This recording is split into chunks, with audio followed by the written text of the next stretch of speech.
بسم اللہ الرحمن الرحیم۔ تمام تعریفیں اس رب ذوالجلال کے لیے جو تمام جہانوں کا مالک و خالق ہے، اور کروڑ درود و سلام محمد و اہل بیت محمد کے لیے جن کی خاطر اللہ تعالیٰ نے یہ ساری کائنات بنائی ہے۔ السلام علیکم ویورز، کیسے ہیں آپ سب دوست؟ میں دعا گو ہوں آپ سب کے لیے اللہ رب العزت سے کہ مالک کائنات آپ کو تندرستی اور صحت کے ساتھ لمبی زندگی عطا فرمائے۔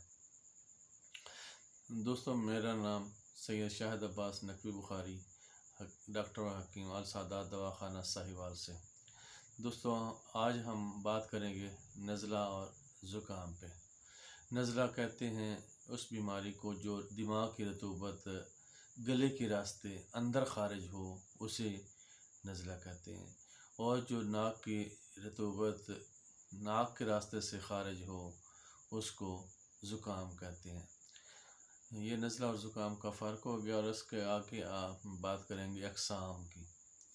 اس کی قدیم اتباع نے دو اقسام بیان کی ہیں، ایک نزلہ حار اور دوسرا نزلہ بارد۔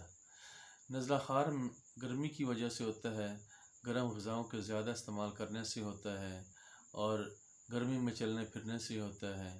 اس میں صفرا جو ہے وہ بلغم کے ساتھ مل جاتا ہے، جس کی وجہ سے نزلہ یا زکام ہوتا ہے۔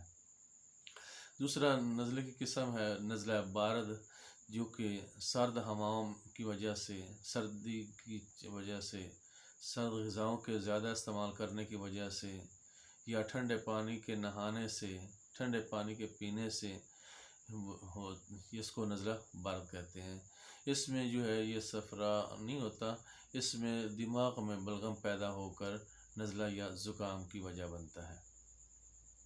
یہ دونوں علامات ہو گئی۔ اب اس کے جاتے ہیں اس کی علامات کے بارے میں۔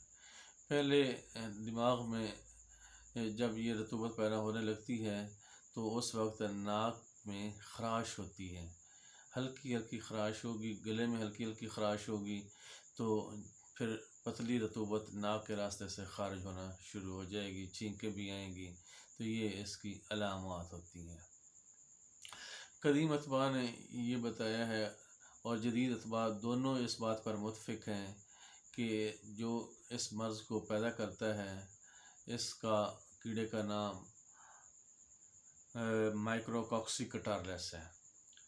مائکروکوکسی کٹارلیس کیڑے کا نام ہے جو کہ اس نزلے اور زکام کی رطوبت کو پیدا کرتا ہے۔ اس لیے یہ آپ کے ذہن میں ہونا چاہیے کہ یہ کس وجہ سے پیدا ہوتا ہے۔ تو یہ مائکرو کٹارلیس کوکسی کٹارلیس کیڑا ہے جو یہ نزلہ اور زکام پیدا کرتا ہے۔ تو دوستو، میری اگلی ویڈیو میں ہم اس کے علاج کے بارے میں بتائیں گے۔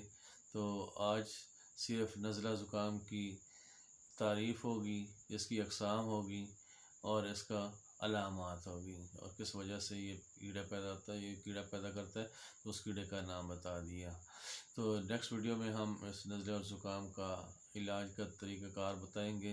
تو میری آپ تمام دوستوں سے ریکویسٹ ہے کہ میرے اس چینل السادات دواخانہ کو آپ سبسکرائب کریں، ویڈیو کو لائک کریں، اور اپنی خوشگوار زندگی گزارنے کے لیے اور خلق خدا کی خدمت سمجھ کر، صدقہ جاریہ سمجھ کر اس ویڈیو کو دوسروں تک لازمی پہنچائیں، اپنے دوستوں اور عزیزوں کو، تاکہ سادات کا یہ فیض چلتا جائے، آگے سے آگے لوگ فیض اٹھاتے جائیں، اور بروز معاشر ہماری بخشش کے لیے سامان پیدا کرے۔ اور آپ لوگوں سے لوگوں سے درخواست کرتا ہوں کہ آپ میرے لیے دعا کریں کہ اللہ تعالی ہم سب کو ایک دوسرے کے لیے آسانیاں پیدا کرنے کی توفیق عطا فرمائے۔ آمین یا رب العالمین۔